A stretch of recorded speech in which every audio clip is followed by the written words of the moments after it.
Hey guys, this is like the fourth time that I've tried to do this video. It's quite long. I have a lot on my mind. And there's a lot of concerning matters. There's more matters than just the pandemic now. The murder hornets are coming over from Asia. That was a matter of time. I'm worried about the bees. They're going to kill a lot of bees. So plant your flowers if you could, guys. Once the frost stops, apparently there's a frost coming tomorrow too. Talk about issues. In other news, there some fake videos going around on the internet. They're getting taken down, guys, because they are incorrect. They're inaccurate. It's a shame that you have to censor stuff on YouTube like that, but it's in your best interest too. I know you think it's getting taken down because we figured it out, man. Fucking government's doing this. Which I can't even discredit if the government did do this. Because I don't know. It looks like it's just the world fighting back at us because of, the ice caps melting's a bad thing. You're going to find more diseases. Fucking dinosaur. Hopefully they don't come back to life.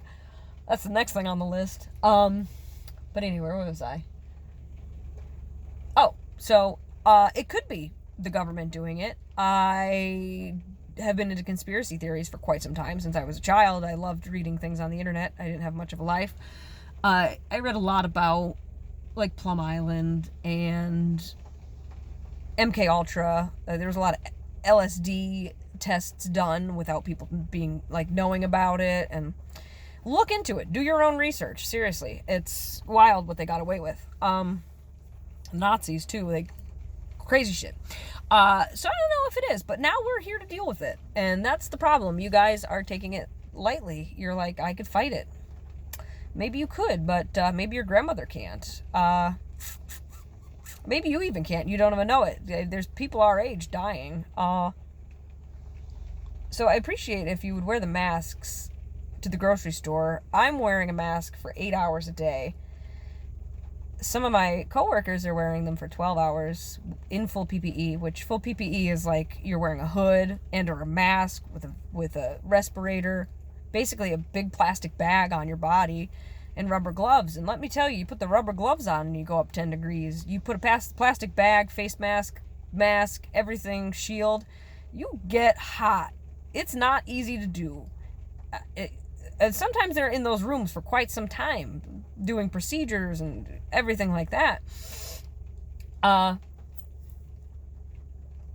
Wear the mask. If I'm wearing a mask, you don't touch it. You don't take it off to cough. You don't take it off you don't touch it. When you touch it, you take it from the back, get it away from your face and get it off, and then clean your hands. Y'all are taking it off to cough. You're all taking it off to talk. You need to put the mask on and leave it on. Stop acting like spoiled brats that you can't wear it for 20 minutes in the grocery store. Out of respect for us, the healthcare workers, and your neighbor, please wear the mask. It's not going to kill you. Not wearing one might kill you. So, I've seen some things about statistics, which in a pandemic, it's going to be ever-changing statistics, guys. You're going to have a projection. They're going to say this many people could die. And they could. Well, now, that's why we did that flattening of the curve and quarantining, because keeping people home kept them off the streets getting injured and winding up in our trauma centers. And B, it's keeping us away from other people that might be sick. So, we stopped doing elective surgeries. We stopped doing non-essential things, to free up room, because like in Italy, they ran out of room, and in New York, they ran out of room. They literally have fucking tents in Central Park where they're putting these ill patients. They're out of room. Now we have room because we did flatten the curve. I'm concerned that y'all are going to get out there when we go green, and you're going to not put your mask on. You're going to go to the bar, you're going to go everywhere and just spread it. Please wear the masks after we have been after the quarantine's over, because the virus isn't gone, guys. It's just safe enough for the hospitals to open back up. That's the basic explanation. We are now at a safe spot that we could take more people in the hospital if we needed to. This could change. I mean, I'm scared that it could change almost immediately with people, because we're not, like, the numbers are still going up. So I don't think a lot of you understand how a hospital works. We only have so many beds and so many ventilators. And you're all like, well, we have, I don't know what we're at right now. I didn't watch Dr. Levine because it gets depressing and you need a little break from it. But say we have 48% of ventilators left in Pennsylvania. Great. That's good. That's what we were trying to do, guys. Because, you know, in the hospital, you have the ICU and you have negative pressure rooms. That's what you need. You need negative pressure rooms for these people so it doesn't spread. And they all need to go on ventilators. And that's what the ICU is for. There's like 30 beds there. There's like 30 beds in the PCU. And that's it. I'm sure you could set up a ventilator in a different room, like, just on the floor, but then you're not getting the correct ventilation. And it could be going through like the HVAC system. Oh, that's fun too. Every time you cough or something, you think you have COVID. That's going to be fun for a while. So anyway, I don't know what we're at today, but the other day it was like 30 patients in the hospital, 14 here, 14 there. I don't even know. I'm just making this up. Say that's what we have in the hospital. We have 30 COVID patients. 14 of them are in the ICU. You're only left with so many more beds. So they're on these ventilators for like 10 days sometimes, 15, 20 days. We didn't want to overwhelm the staff because we're the ones getting sick too. My cousin got sick, who's a nurse. And that's the other thing. Y'all think it's a hoax and it's not that bad, but like, young people have gotten it and it literally solidifies in your lungs, guys. And you can't get oxygen to your lungs. And you can't walk more than 15 feet without being winded. And you've got aches all over your body that you've never had before. They're terrible. Like, you haven't experienced the pain of it. You have a fever that's lasting, you shouldn't have a fever for 5 days, 6 days, that in the 104s, 103s. This is fucking people up. This is gonna fuck people up. So I wish you'd still take it seriously. I know that you want to get back to work and this and that and everything else, but, maybe people's lives are a little more important.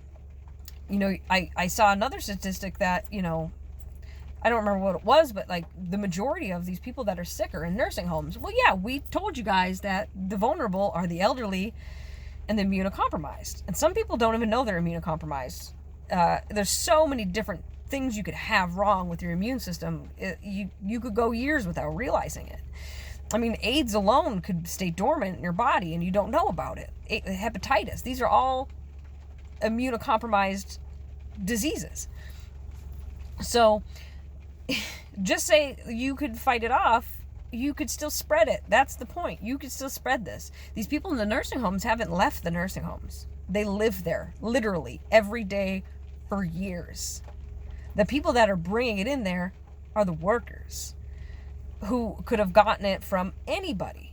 That's the point, guys. You don't know. It's an invisible fucking virus. You can't see it. I mean, you can see it under a microscope, but like, it's invisible to the naked eye. You don't know who has it. So can we just stop complaining about wearing the masks for 20 minutes? Wear it into the grocery store. It's not going to kill you.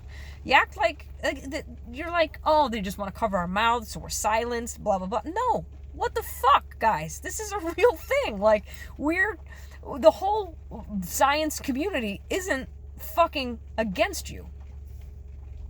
We're for you. Our job's to take care of you and cure you. Like, why would you think the whole world literally is against you? Please do some research, guys. Learn about your bodies. Learn about how immune systems work. Learn how vaccines work. Teach yourselves. Read legitimate documents. You're reading fake ass shit, guys.